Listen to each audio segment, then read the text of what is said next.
This recording was brought to you by King's Church Christchurch, New Zealand. www.kingschurch.co.nz.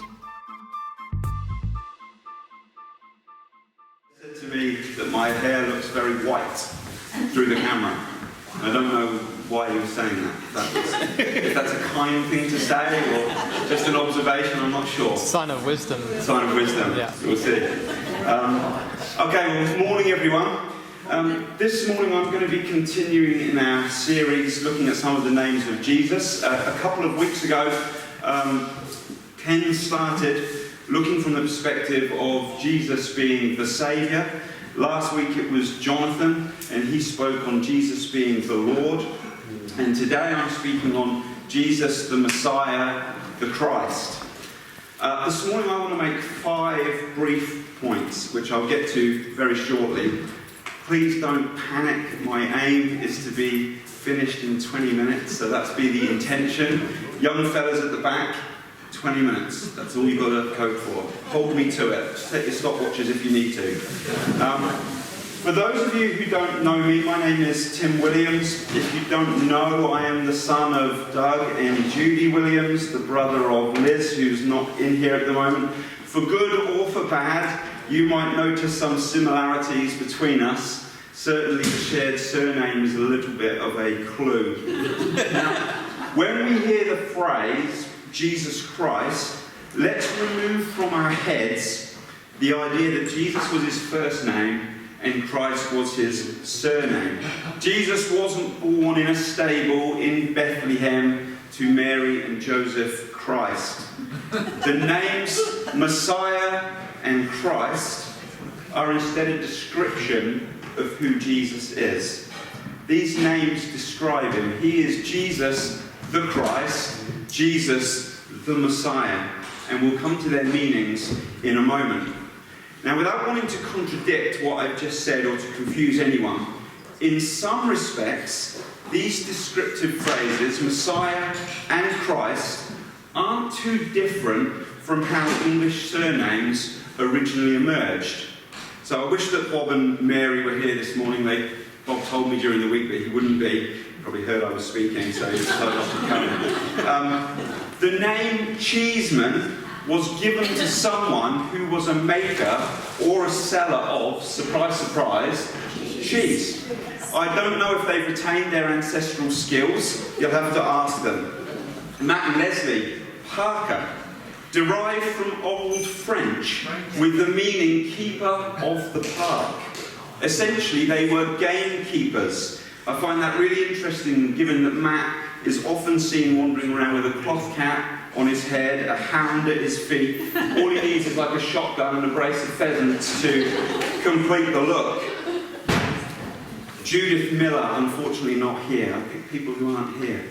It's an occupational name for a miller. I love the fact that between Judith and Bob and Mary, we've got bread and cheese covered.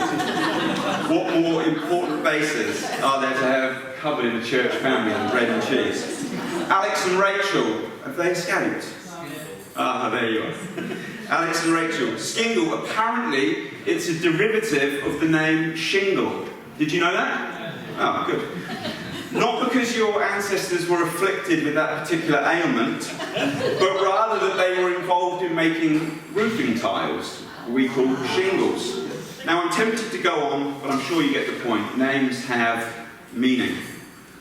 The word Messiah, the word Christ, means the anointed one. Jesus the Messiah. Messiah is a Hebrew word. Christ is the Greek word. 2 different languages communicating exactly the same thing, that Jesus is the anointed one. So I have a tendency to always get thirsty when I'm speaking. The last church I was at had to invest in a little platform for me. I'll leave it there. So in different languages, they're communicating the fact that Jesus is the anointed one. Let's read a couple of really well-known verses from Luke 4. This is Jesus speaking, quoting what was written in Isaiah 61. I'm reading from the NLT, the New Living Translation. It says this: "The Spirit of the Lord is upon me, for he has anointed me to bring good news to the poor. He has sent me to proclaim that captives will be released, that the blind will see, that the oppressed will be set free, and that the time of the Lord's favour has come. Now, remember, this is Jesus speaking. He's saying, the Spirit of the Lord is upon me, for he has anointed me. In other words, I am the anointed one. I am the Messiah, the Christ. John, one of Jesus' disciples and the writer of one of the Gospels, writes this in John 20. The disciples saw Jesus do many other miraculous signs in addition to the ones recorded in this book, but these are written so that you may continue to believe that Jesus is the Messiah, the Son of God, and that by believing in him you will have life by the power of his name. In other words, John is saying, I have written these things to you so you would know that Jesus is the anointed one. Secondly, Jesus the Messiah, the expected one. There's a recurring theme throughout the Old Testament, a theme surrounding the anticipation that deliverance for the Jewish people would come through a man who was anointed by God. John the Baptist, while he was in prison, asked the question that many others had been asking for centuries. He sent his disciples to Jesus and said this, are you the Messiah we've been expecting, or should we keep looking for someone else? In other words, are you the anointed one that we've been waiting for? Incidentally, Jesus' answer should sound very similar to the passage that we just read in Luke 4. He says this, go back to John and tell him what you've heard and seen. The blind see, the lame walk, those with leprosy are cured, the deaf hear, the dead are raised to life, and the good news is being preached to the poor. Do you remember the story about the two disciples on the road to Emmaus? Two of Jesus' disciples are walking to a village outside of Jerusalem, a place called Emmaus, and as they walk along, we're told that they are talking to each other about everything that's happened over the last few days. That is Jesus' crucifixion. We're told that Jesus suddenly stands amongst them and that God keeps them from recognizing who Jesus is. Jesus asks them, as if he doesn't know, what are they talking about? And they say that sadness, it says that sadness is written all across their faces. And they say, you must be the only person in Jerusalem who hasn't heard about all the things that have happened there in the last few days. And I love what Jesus asks next, a little bit cheeky. He says, what things? What things have been happening? I haven't heard anything. And they say this, the things that happened to Jesus, the man from Nazareth, they said, he was a prophet who did powerful miracles and he was a mighty teacher. Oh yeah, got glasses on. And he was a mighty... why is it so blurry? These glasses are rubbish. They're actually quite good. And he was a mighty teacher in the eyes of God and all the people. But our leading priests and other religious leaders handed him over to be condemned to death and they crucified him. We had hoped he was the Messiah who had come to rescue Israel. As with these two disciples on their way to Emmaus, John the Baptist and numerous others before them, there was an expectation that the Messiah, the anointed one, would one day appear on the scene. Thirdly, Jesus the Messiah, the end point.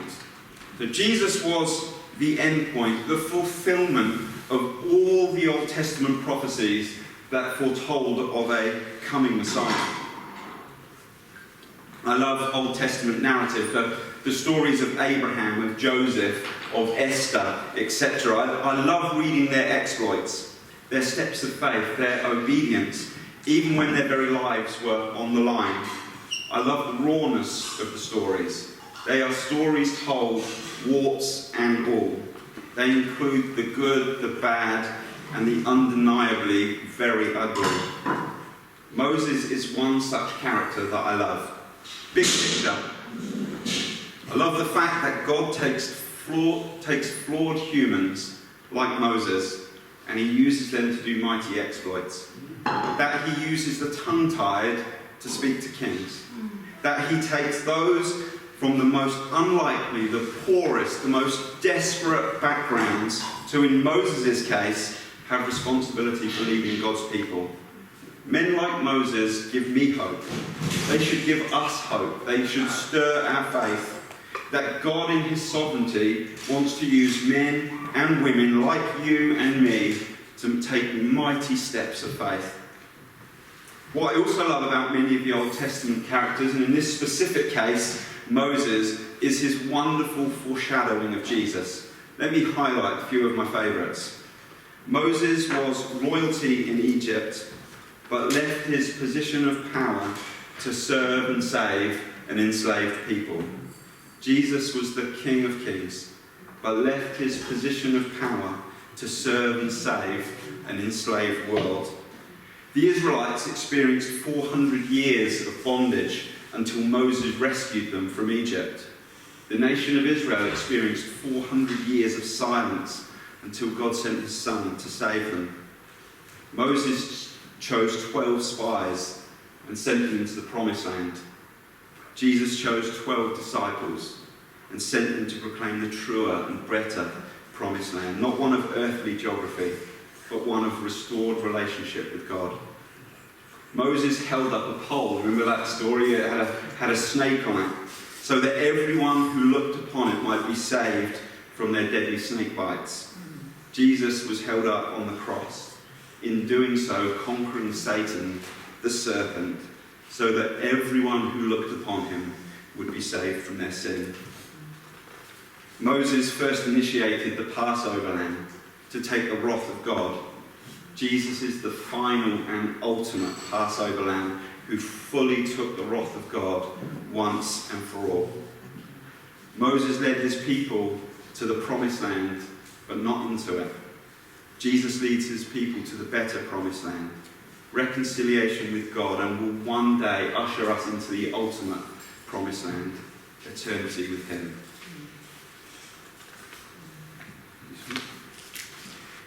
Fourthly, I'm rattling through them, told you only 2 more to go, so this is a little bit longer. A little tricky, sneaky one. Jesus the Messiah, our example. And there's quite a lot of application in this one, so I think this is one I felt stirred with, hence it's a little bit longer. There is so much I could say at this point, but I want to bring us back to Luke 4, to the passage that we started with today. Let me read those 2 verses to you again. The Spirit of the Lord is upon me, for he has anointed me to bring good news to the poor. He has sent me to proclaim that captives will be released, that the blind will see, that the oppressed will be set free, and that the time of the Lord's favour has come. Jesus' mandate is our mandate. We are to bring good news to the poor, to those who are literally poor. The Bible says so much about caring for the poor. But it's also to those who are impoverished through having no relationship with Jesus. If Jesus is our great inheritance, then by definition, those who don't know him are utterly destitute. We are to proclaim that captives will be released, that the blind will see, that the oppressed will be set free. I have never been literally held captive or imprisoned, and yet I know what it is to be set free. I've never been physically blind. I have to use glasses these days, or I should do. But I know how it feels to suddenly be able to see clearly, to have my eyes opened. I think that all too often we have a misunderstanding of mission. We think it's something that we go on. We think that mission is reserved for those intrepid people who travel to distant shores. I have a friend called Peter who moved a few years ago with his family from Denmark to Tasselak in eastern Greenland. Population 1,985. That makes it the 7th largest urban sprawl in Greenland. He and his family have taken a remarkable step of faith. They really have, and I'm not in any way downplaying all that they've done in obedience to God's calling on their lives. He is a wonderful provocation to me. But that said, I can tell you this. Peter is no more on mission than you are or I am.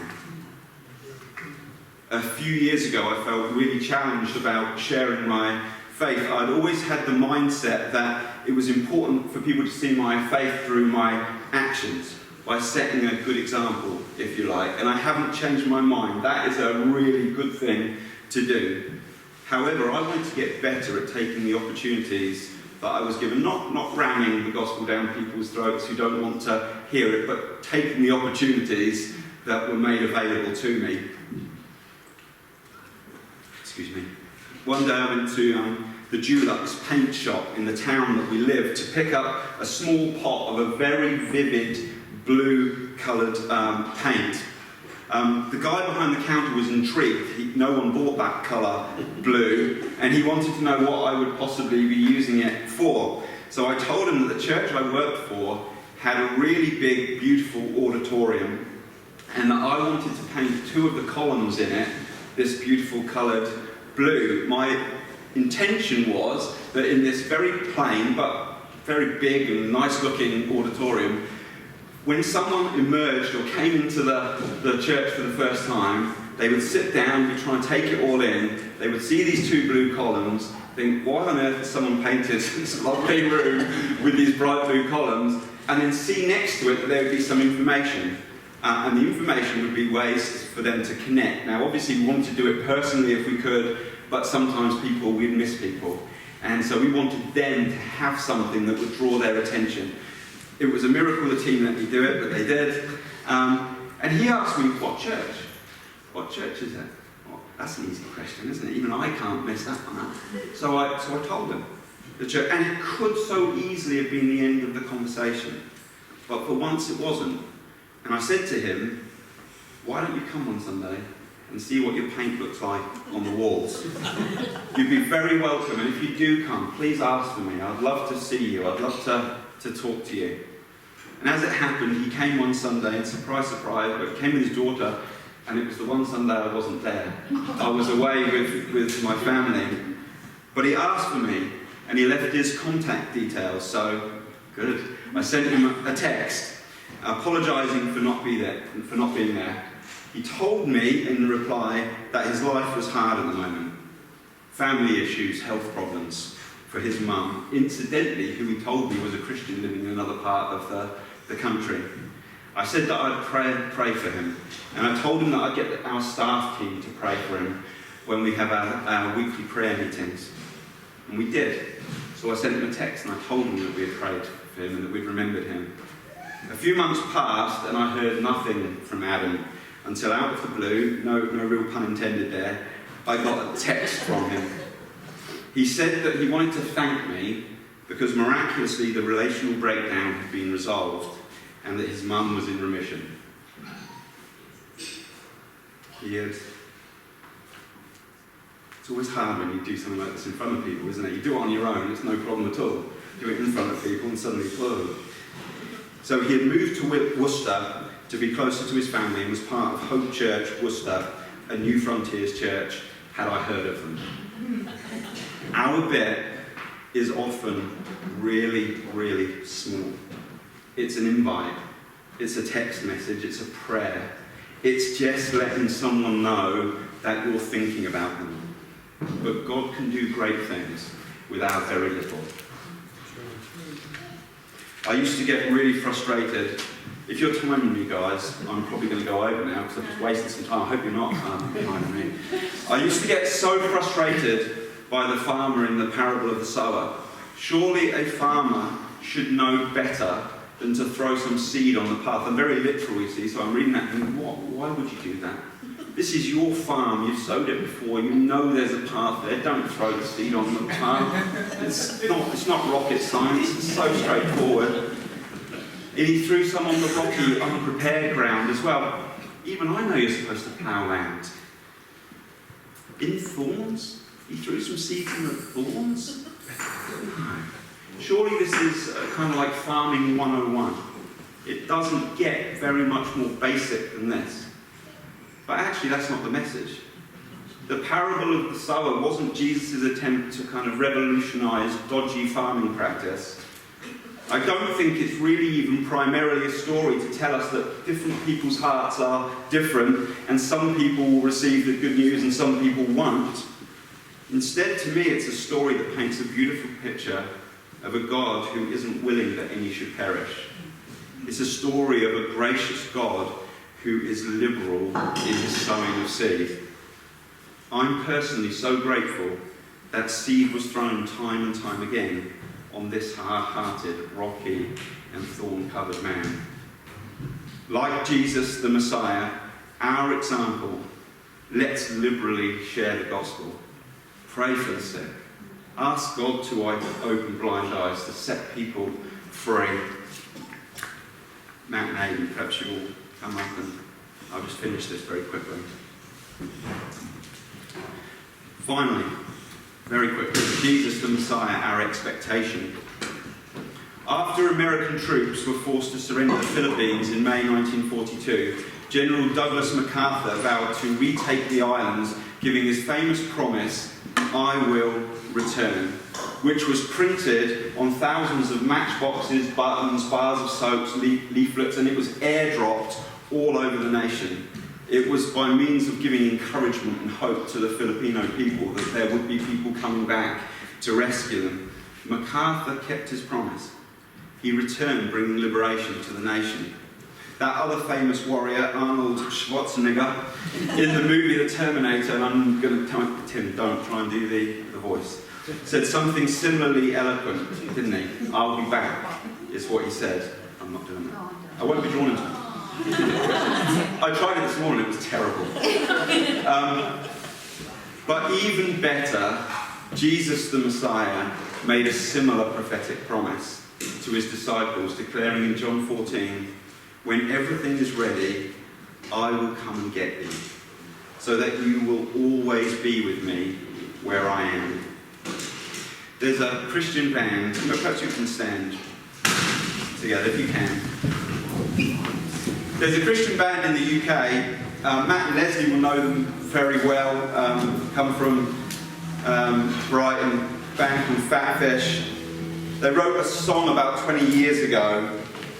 I always thought they were such powerful words. I'll just read the first two verses and then we're going to worship. It says, there is a day that all creation is waiting for, a day of freedom and liberation for the earth. And on that day, the Lord will come to meet his bride, and when we see him, in an instant we'll be changed. The trumpet sounds, and the dead will then be raised by his power, never to perish again. Once only flesh, now clothed with immortality, death has now been swallowed up in victory. Let's worship together, shall we? This video recording is brought to you by King's Church, Christchurch, New Zealand. www.kingschurch.co.nz